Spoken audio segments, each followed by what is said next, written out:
Hello guys, welcome to our YouTube channel study with M. आज मैं आप सभी के लिए काफ़ी इंपॉर्टेंट क्लास लेके आई हूँ। तो देखिए, आपके आगामी उत्तराखंड पुलिस कांस्टेबल वीडियो पटवारी एग्ज़ाम्स के रिगार्डिंग आप सभी को स्टडी विद एम के द्वारा इंपॉर्टेंट क्लासेस प्रोवाइड की जा रही हैं। क्लास का पार्ट 10 आप सभी के लिए लेके मैं आ चुकी हूँ। इससे पहले आप सभी को इस क्लास के 9 पार्ट प्रोवाइड करा दिए गए हैं, जो कि काफ़ी महत्वपूर्ण हैं आगामी एग्ज़ाम के लिए। अगर आप लोगों ने पुरानी क्लासेस नहीं देखी हैं तो आप स्टडी विद एम पर विज़िट करके देख सकते हैं। देखिए, ये जो सेट बनाए जा रहे हैं आप लोगों के लिए 20 क्वेश्चन के, ये आयु के पैटर्न पर बनाए गए हैं। तो आप लोग एंड तक इस क्लास को ज़रूर फॉलो कीजिएगा। साथ ही साथ आप सभी को मैंने प्रीवियस ईयर क्वेश्चन पेपर भी काफ़ी सारे सॉल्व करा दिए हैं यूके ट्रिपल एस सी द्वारा, जो कि कंडक्ट कराए गए हैं। तो आप लोग वो भी स्टडी विद एम पर विज़िट करके देख लीजिएगा अगर आप लोगों ने नहीं देखे हैं तो। चलिए, आज के इस क्लास को हम स्टार्ट कर लेते हैं। स्टार्ट करने से पहले जिन लोगों ने अभी तक हमारे YouTube channel study with M को सब्सक्राइब नहीं किया है वो सब्सक्राइब कर लें। साथ ही साथ बगल में जो बेल आइकन दिख रहा है इसे भी प्रेस कर लें, ताकि आपके आगामी एग्ज़ाम के रिगार्डिंग कोई भी वीडियो हम अपने चैनल पर अपलोड करते हैं तो उसका लिंक आपको तुरंत मिल सके। आप लोग हमारा व्हाट्सअप पेज भी ज्वाइन कर सकते हैं, ये भी स्टडी विद एम के नाम से ही बना हुआ है। इम्पॉर्टेंट पीडीएफ हम यहीं पे शेयर कर रहे हैं व्हाट्सअप पेज पे, तो आप लोग एक बार चेकआउट कर लीजिएगा। चलिए, आज के इस क्लास को स्टार्ट कर लेते हैं। क्लास में आपका पहला क्वेश्चन है, निम्न में से किस चंद्र राजा के समय दो संस्कृत ग्रंथ शयन शास्त्र और त्रैवर्णिक धर्म विजय की रचना की गई थी? तो देखिए, काफ़ी महत्वपूर्ण आपका ये क्वेश्चन है। तो कौन सा ये चंद राजा था जिसके समय दो संस्कृत ग्रंथ शयन शास्त्र और त्रैवर्णिक धर्म विजय की रचना की गई? तो ये चंद राजा हैं आपके रुद्रचंद। ऑप्शन थर्ड यहाँ पे आपका बिल्कुल राइट आंसर हो जाएगा। देखिए, रुद्रचंद जो था इसके समय 4 संस्कृत ग्रंथों की रचना हुई थी। अब आयोग यहाँ पे तो मैंने 2 दिए हैं, आयोग हो सकता है वो दूसरे वाले 2 पूछ ले, तो आपको सभी पता रहने चाहिए, तभी आप बिल्कुल सही आंसर लगा सकते हैं। तो रुद्रचंद के समय 4 संस्कृत ग्रंथों की रचना हुई। पहला है आपका त्रैवर्णिक धर्म निर्णय, त्रैवर्णिक, नोट कर लीजिएगा, त्रैवर्णिक धर्म ग्रंथ। दूसरा है आपका ययाति चरित्रम, ययाति चरित्रम। तीसरा है आपका सारा गगोदय, सारा गगोदय नाटिका। और चौथा है आपका सैनिक शास्त्र, सैनिक शास्त्र। तो ये आपको याद रखना है, रुद्रचंद के समय ये 4 ग्रंथ रचे गए थे। और आप लोगों को याद रखना है कि जो आपका सैनिक शास्त्र है ये पक्षी आखेट पर आधारित पुस्तक थी। तो ये आपको याद रखना है, काफ़ी महत्वपूर्ण क्वेश्चन है। यहाँ पे स्क्रीन पर लिखना पॉसिबल नहीं होता है, फिर भी थोड़ा बहुत लिख दे रही हूँ मैं, तो आप लोग अपने नोटबुक में इनको नोट कर लीजिए। तो देखिए, रुद्रचंद ने सामाजिक व्यवस्था सुधार के लिए त्रैवर्णिक धर्म विजय की रचना की है। तो ये भी आपका महत्वपूर्ण क्वेश्चन बन जाता है। शयन शास्त्र और त्रैवर्णिक धर्म विजय की रचना रुद्रचंद के समय होती है, जिसमें से त्रैवर्णिक धर्म निर्णय नामक पुस्तक लिखवाई थी रुद्रचंद ने सामाजिक व्यवस्था सुधार के लिए। तो ये आपको याद रखना है। अगला क्वेश्चन देखेंगे, चंद शासन के समय लिए जाने वाले करों में निम्न में से कौन सा कर भूमि कर नहीं है? तो देखिए, यहाँ पे भूमि कर नहीं है आपका जूलिया कर। ऑप्शन फर्स्ट बिल्कुल राइट आंसर हो जाएगा। जूलिया जो है ये चंदों के समय नदी और पुलों पर लगने वाला कर था। इसे सांगा भी कहा जाता है। ये जूलिया कर जो है इसी को ही सांगा कर कहा जाता है।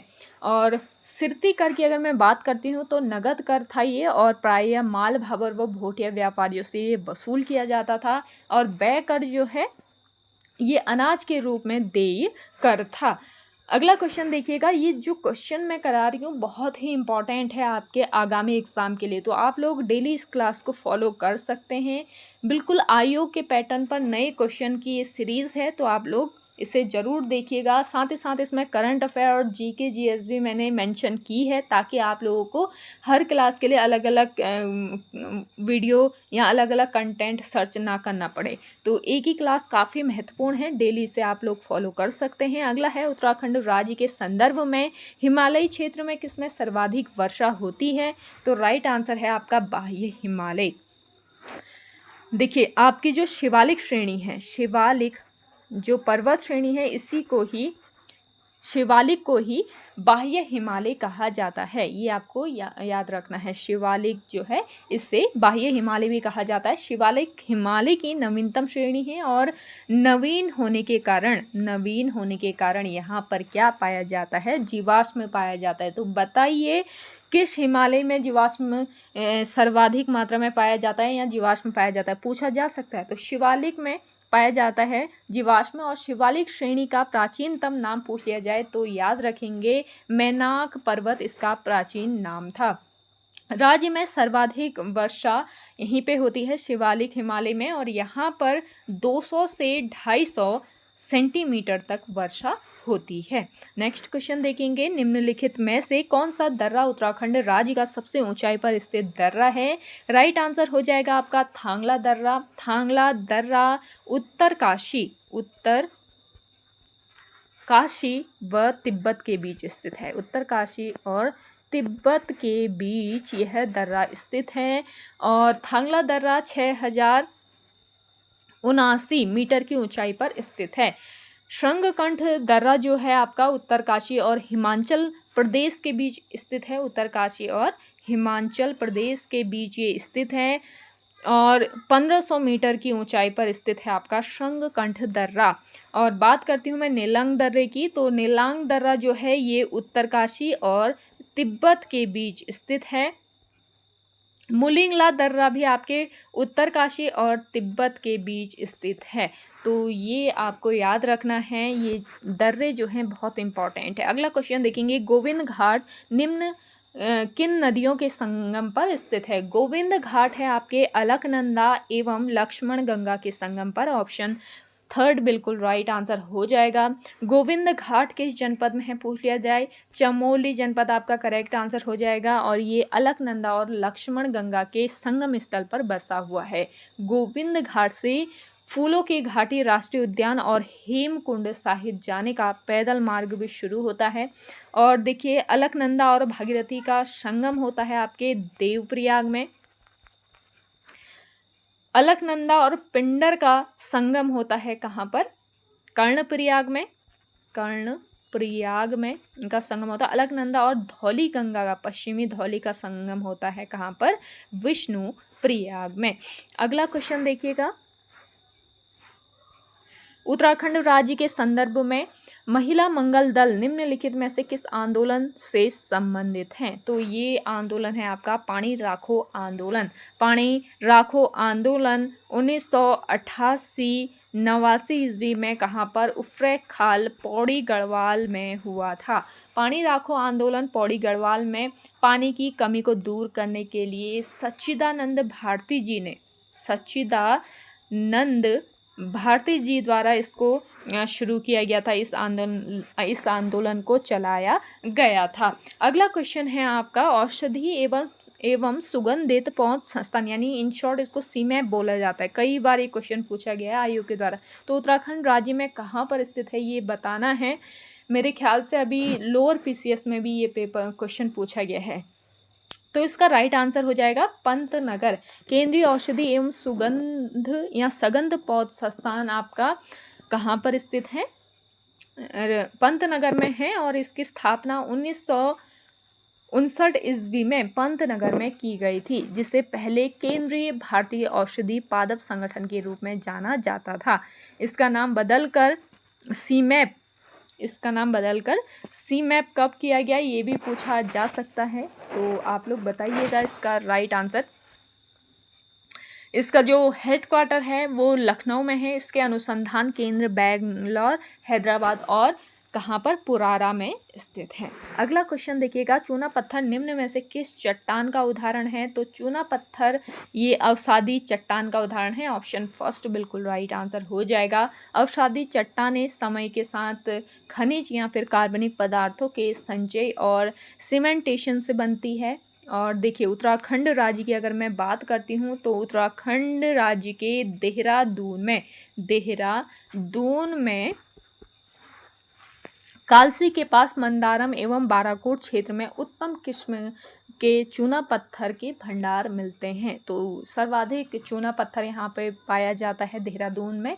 मसूरी में क्रीम रंग के सख्त चूना पत्थर के भंडार हैं। अगला क्वेश्चन देखेंगे, विंडोज़ ऑपरेटिंग सिस्टम का विकास किसके द्वारा किया गया? विंडोज़ ऑपरेटिंग सिस्टम का विकास किया गया है माइक्रोसॉफ्ट के द्वारा। अगला क्वेश्चन देखिएगा, कंप्यूटर की प्रणाली के लिए विस्तारण क्षमता प्रदान करता है। तो कंप्यूटर की प्रणाली के लिए विस्तारण क्षमता स्लॉट्स प्रदान करता है। अगला क्वेश्चन है, 17वें कृषि विज्ञान सम्मेलन 2025 का आयोजन कहाँ किया गया? तो देखिए 17वें कृषि विज्ञान सम्मेलन 2025 का जो आयोजन है ये किया गया है कहाँ पर? पंतनगर में, पंतनगर विश्वविद्यालय में इसका आयोजन किया गया। देखिए पंतनगर विश्वविद्यालय की स्थापना कब हुई पूछ लिया जाए? 17 नवंबर 1960 को ये स्थापित हुआ और नेहरू जी द्वारा इसकी स्थापना की गई। पंतनगर में देश का पहला कृषि विश्वविद्यालय स्थापित किया गया है ये 17 नवंबर 1960 को। 1972 में इसका नाम बदलकर गोविंद वल्लभ पंत के नाम पर रखा गया है। अगला है, निम्नलिखित में से किसे लंदन में ग्लोबल ब्रिलियंस अवार्ड से सम्मानित किया गया है? तो ये सम्मानित किया गया है किसे? नरेंद्र सिंह नेगी जी को। तो ये काफ़ी महत्वपूर्ण आपका एक क्वेश्चन है। नरेंद्र सिंह नेगी, जिन्हें अक्सर गढ़ रत्न या गढ़वाल का रत्न कहा जाता है, इनको लंदन में विशेष रूप से ब्रिटिश संसद के हाउस लॉर्ड्स में ग्लोबल ब्रिलियंस अवार्ड से सम्मानित किया गया। और ये पुरस्कार भारतीय लोक गायन में उनके विशिष्ट नेतृत्व को ये मान्यता देता है। तो उनके विशिष्ट योगदान के लिए इन्हें ये अवार्ड मिला है। अगला क्वेश्चन है, हाल ही में देश का पहला रोडोडेंड्रॉन यानी बुरांस पार्क विकसित किया गया है। तो हाल ही में देश का पहला रोडोडेंड्रॉन पार्क विकसित किया गया है कहाँ पर? मुंशियारी में। जिला पूछ लिया जाए तो पिथौरागढ़ जिला हो जाएगा। तो देश का पहला रोडोडेंड्रॉन पार्क पिथौरागढ़ जिले के मुंशियारी में विकसित किया गया है। और ये उद्यान 35 विभिन्न प्रकार के रोडोडेंड्रॉन फूलों की प्रजातियों का घर है, जिनमें से 5 विशेष रूप से उत्तराखंड में पाई जाती है। 5 प्रजातियां इसकी उत्तराखंड में पाई जाती हैं बुरांस की। अगला क्वेश्चन है, चालुक्य शासक पुलकेशिन द्वितीय ने किस नदी के किनारे हर्षवर्धन को हराया था? तो देखिए यहाँ पे आपका करेक्ट आंसर हो जाएगा नर्मदा नदी। ऑप्शन फर्स्ट इस क्वेश्चन का बिल्कुल राइट आंसर हो जाएगा। तो देखिए 618 ईस्वी में चालुक्य वंश के राजा पुलकेशिन द्वितीय ने नर्मदा नदी के किनारे, नर्मदा नदी के तट पर हर्षवर्धन को हराया था। तो ये याद रखना है, नर्मदा ये नदी थी जिसके तट पर हर्षवर्धन को हराया था पुलकेशिन द्वितीय ने। इस युद्ध को नर्मदा का युद्ध के नाम से भी जाना जाता है। पुलकेशिन द्वितीय की इस जीत ने चालुक्य साम्राज्य को दक्षिण भारत में एक शक्तिशाली शक्ति के रूप में स्थापित किया। ऐहोल शिलालेख जो है, ऐहोल शिलालेख आपने पढ़ा होगा, ऐहोल शिलालेख में इस युद्ध का वर्णन मिलता है, जिसमें पुलकेशिन द्वितीय के दरबारी कवि रवि कीर्ति ने इस जीत का उल्लेख किया है। अगला क्वेश्चन है आपका, समुद्रगुप्त की प्रयाग प्रशस्ति पर किस मुगल शासक का लेख उत्कीर्ण है? तो करेक्ट आंसर आप बताइए जिन लोगों को आंसर आ रहा है। प्रयाग प्रशस्ति जो है इस पर मुगल शासक जहांगीर का लेख उत्कीर्ण है। ऑप्शन सेकंड बिल्कुल राइट आंसर है आपका। ये लेख इलाहाबाद यानी वर्तमान प्रयागराज में स्थित है। अशोक स्तंभ पर है ये, जिसे समुद्रगुप्त ने भी इस्तेमाल किया था। समुद्रगुप्त की प्रयाग प्रशस्ति जिसको किसने लिखा था? हरिशेन ने। हरिशेन द्वारा इसे लिखा गया। मूल रूप से अशोक के शिलालेख के साथ इस स्तंभ पर मौजूद थी और बाद में मुगल बादशाह जहांगीर ने भी इस स्तंभ पर अपने शासनकाल के बारे में एक लेख उत्कीर्ण करवाया था। अगला क्वेश्चन है, उपभोक्ताओं के बेहतर संरक्षण के लिए उपभोक्ता संरक्षण अधिनियम किस वर्ष पारित किया गया? तो देखिए, उपभोक्ता संरक्षण अधिनियम पारित किया गया वर्ष 1986 में। आप सभी को आज की क्लास पसंद आ रही है, जल्दी से आप लोग लाइक कर लें। जिन लोगों ने अभी भी हमारे YouTube channel study with M को सब्सक्राइब नहीं किया है वो सब्सक्राइब कर लीजिए। आगामी उत्तराखंड पुलिस के लिए ये क्लास काफ़ी इम्पॉर्टेंट रहने वाली है। डेली आप लोग इस क्लास को देख सकते हैं। इससे पहले भी आप लोगों को काफ़ी सारी क्लासेस मैंने करा दी हैं, तो आप लोग वो भी देख लीजिए अगर आप लोगों ने नहीं देखी हैं। अगला देखेंगे, नर्मदा बचाओ आंदोलन किसके नेतृत्व में आरंभ हुआ था? तो देखिए, नर्मदा बचाओ आंदोलन ये आरंभ हुआ था मेधा पाटकर के नेतृत्व में। नर्मदा बचाओ आंदोलन एक भारतीय सामाजिक आंदोलन है और इस आंदोलन का नेतृत्व किसने किया था?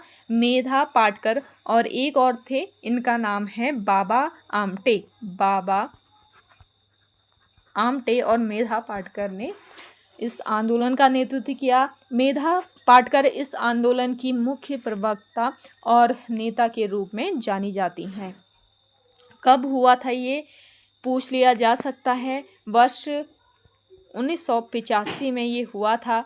ये आंदोलन मुख्य रूप से सरदार सरोवर बांध के निर्माण के विरोध में था, जो नर्मदा नदी पर बनाया जा रहा था। तो ये याद रखेंगे, सरदार सरोवर बांध के निर्माण में कौन सा किसके नेतृत्व में ये आंदोलन हुआ और किस बात के विरोध में ये हुआ था, ये भी पूछा जा सकता है, तो ध्यान रखिएगा। अगला देखेंगे, बंगाल में द्वैध शासन किसके द्वारा लागू किया गया?